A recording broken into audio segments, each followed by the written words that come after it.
तो हेलो बच्चों, स्वागत है आपका आपके अपने चैनल एक्सपर्ट पूजा में। अगर अभी तक आपने हमें सब्सक्राइब नहीं किया है तो सबसे पहले सब्सक्राइब कर ले। उसके बाद आज का वीडियो हम लेकर आए हैं उन सभी स्टूडेंट्स के लिए जो कक्षा 9वीं 10वीं 11वीं या 12वीं में हैं और साल 2025-26 की परीक्षा की तैयारी कर रहे हैं, बोर्ड एग्ज़ाम एमपी बोर्ड की तैयारी कर रहे हैं। सबसे पहले एक बात सुन लीजिए बच्चों, पढ़ाई को लेकर घबराना बिल्कुल भी नहीं है, लेकिन इसे हल्के में भी नहीं लेना है। हर क्लास का अपना रोल है और आज हम समझेंगे कि किस क्लास में क्या ज़रूरी है और आपको कैसे पढ़ाई करनी है 9th 10th 11th 12th की। 9th 11th वालों के लिए अगर बात करें तो देखो बच्चों, ये साल अगली बड़ी क्लास की तैयारी का साल होता है।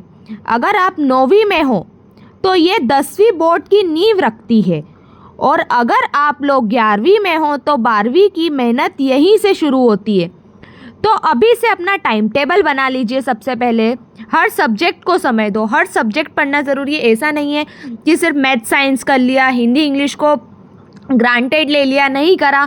वो सबसे इम्पॉर्टेंट है, उसको भी करना है क्योंकि उसी से अपना परसेंटेज बनता है। और स्कूल के जो प्रोजेक्ट है, टेस्ट वगैरह रहते हैं, वो सब कुछ को सीरियसली ही लेना है। अपन सोच रहे हैं कि सिर्फ बोर्ड एग्ज़ाम पर फोकस करें, सिर्फ बोर्ड एग्ज़ाम पर फोकस करें, तो ऐसा नहीं होता है। अगर स्कूल वाले प्रोजेक्ट में मार्क्स नहीं देंगे तो परसेंटेज गिर जाएंगे, टेस्ट में मार्क्स नहीं देंगे तो वो परसेंटेज गिर जाएंगे। तो सभी तरफ से सोच समझ कर ही चलना है। अब बात करें 10वीं और 12वीं वालों की, यानी बोर्ड एग्ज़ाम के बच्चों की बात करें। सबसे पहले तो ये समझ लो, अभी तक एमपी बोर्ड ने नया ब्लूप्रिंट नहीं निकाला है, लेकिन आपके पास 2024-25 की एग्ज़ाम का पैटर्न है। पैटर्न आपको पता है 2025-26 का, मतलब ऑब्जेक्टिव प्लस सब्जेक्टिव क्वेश्चन ही आएंगे। क्या आएंगे? ऑब्जेक्टिव और सब्जेक्टिव क्वेश्चंस। ऑब्जेक्टिव कितने आते हैं? तो ऑब्जेक्टिव जितने पिछले साल में आए उतने ही इसी साल में आएंगे, जितने क्वेश्चंस पिछले साल में आए उतने ही क्वेश्चंस अभी आएंगे। ठीक है। इंटरनल मार्क्स जैसे प्रैक्टिकल्स और प्रोजेक्ट वर्क भी फाइनल रिजल्ट में जुड़ेंगे। ये सब तो कंफर्म चीज़ें हैं, तो इन पर तो ध्यान देकर स्टार्टिंग से ही चलना है।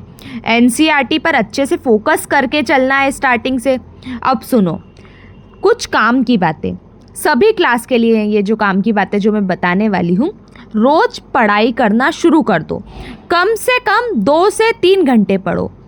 मत पढ़ो 10-10 12 घंटे, मत पढ़ो 15-15 घंटे, नहीं बोल रही मैं आपको बोल रही हूँ अब आज से सिर्फ 2 से 3 घंटे ही पढ़ाई करो।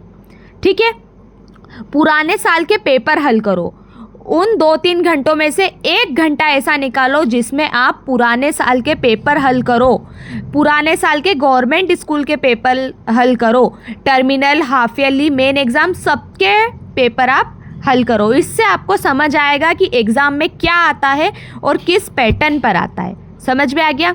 कॉन्सेप्ट समझो, सिर्फ रटने से काम नहीं चलेगा। समझ में आया? सिर्फ रटना नहीं है, कॉन्सेप्ट को समझना है। कुछ आसान टिप्स अब मैं आप लोगों को देने वाली हूँ। सबसे पहले तो आप लोग एक टाइम टेबल बना लो, उस पर टिके रहो। अगर उसमें आपने लिखा है कि मैं 9 से 11 पढ़ूंगा तो आपको 9 से 11 ही पढ़ना है। आपको 9 से 11 में कोई दूसरा काम नहीं करना है। समझ में आया? हफ्ते में 1 दिन रिवीजन ज़रूर करो। जो भी आपने पूरे हफ्ते 7 दिन पढ़ा है उसका 1 दिन रिवीजन ज़रूर करना है।